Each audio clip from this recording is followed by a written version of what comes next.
जो इस शिव पुराण का श्रवण करते हैं, कीर्तन करते हैं, श्रोता वक्ता, उनके चरणों की धूल को मुनियों ने तीर्थ कहा है, इसमें संदेह नहीं।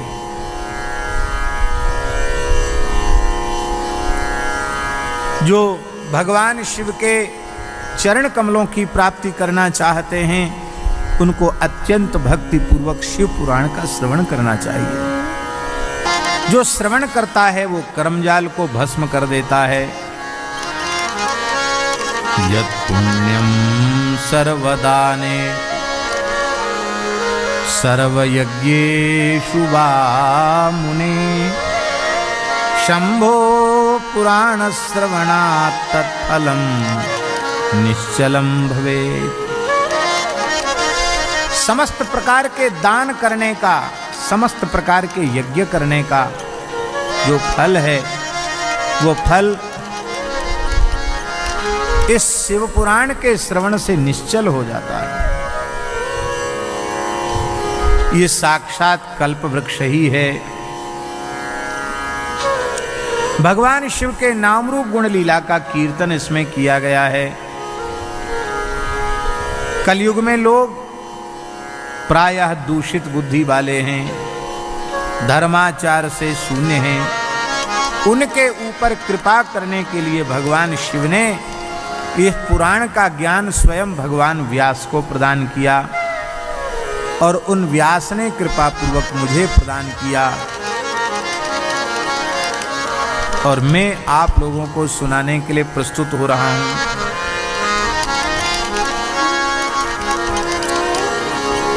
एको जरामरस्याद्वै पिबन्नेवामृतं पुमान् शंभो कथामृतं कुर्यात् कुलमेवा जरामरम। किसी व्यक्ति को अमृत पीने को मिल गया तो जो अमृत पिएगा वो अजरमर हो जाएगा, इतना ही तो लाभ हुआ।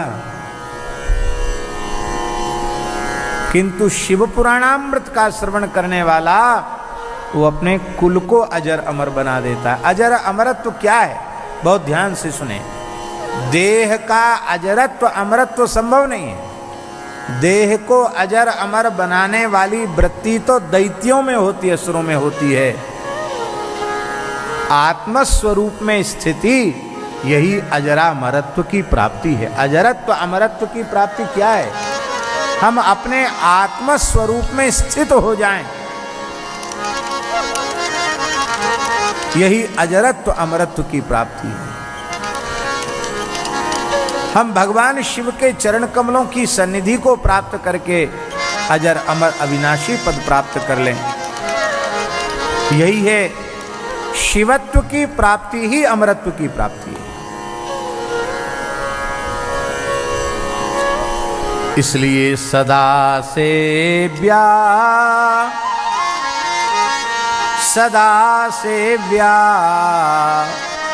सदा सेव्या विशेषतः एतत् शिव पुराणस्य कथा परम पाविनी। हे ऋषियों,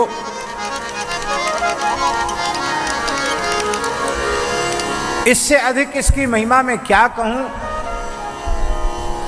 शिव पुराण का श्रवण करने से भगवान शिव हृदय सिंहासन पर विराजमान हो जाते हैं। किम ब्रवीमि फलम तस्य शिवश्चित्तम समाश्रयेत्। हे ऋषियों, इस शिव पुराण में 24,000 श्लोक हैं। चतुर्विंशति ग्रंथोयम,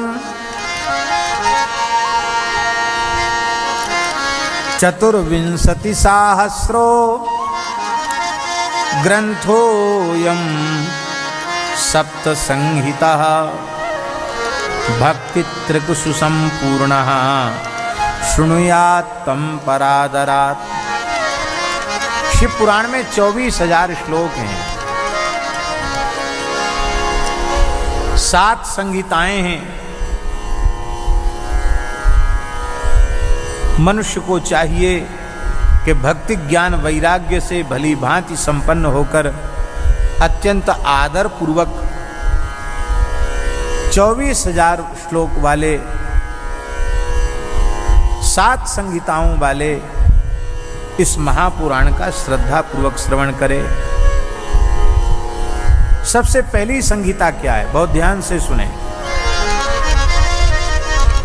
विद्वेश्वर संहिताद्या, द्वितीया रुद्र संहिता, तृतीया शतरुद्राख्या कोटि रुद्रा चतुर्थिका, पंचम्युमा संहितोक्ता, षष्ठी कैलास संहिता, सप्तमी वायवी आख्या सप्तैवम संहिता।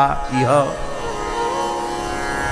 पहली संहिता विद्वेश्वर संहिता है, दूसरी रुद्र संहिता है, तीसरी शतरुद्र संहिता है, चौथी कोटिरुद्र संहिता है, पांचवी उमा संहिता है, छठी कैलाश संहिता है और 7वीं वायवीय संहिता है।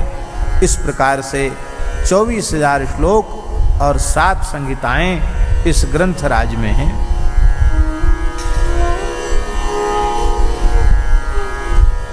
ये सर्वोपरि ग्रंथ सर्वोत्तम गति को प्रदान करने वाला है।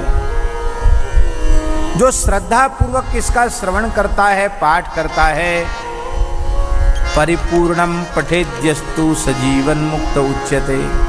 आद्योपांत इस पुराण का जो पारायण कर लेता है वो जीवन मुक्त हो जाता है। शिव पुराण को सुनने का सौभाग्य जब तक मनुष्य को नहीं मिलता तब तक वह संसार के चक्र में निरंतर भटकता रहता है। शिव पुराण मुक्तिदान देकर के गर्जना कर रहा है। जिसके घर में शिव पुराण विराजमान होता है उसका घर पवित्र हो जाता है, तीर्थ बन जाता है। उसमें निवास करने वालों को भी पाप नहीं लगता, पाप मुक्त हो जाते हैं। आप लोग तो श्रद्धा और विश्वास लेकर यहाँ बैठे हैं, प्रेम पूर्वक सुनने बैठे हैं, आपको तो पता नहीं क्या नहीं प्राप्त हो जाएगा। भगवान शिव अपने प्राणाराध्य भगवान श्री हरि का प्रेम आपको प्रदान करेंगे और अपने चरण कमलों का भी प्रेम आप सबको प्रदान करेंगे। बोले बोलो श्री गौरी शंकर भगवान की जय।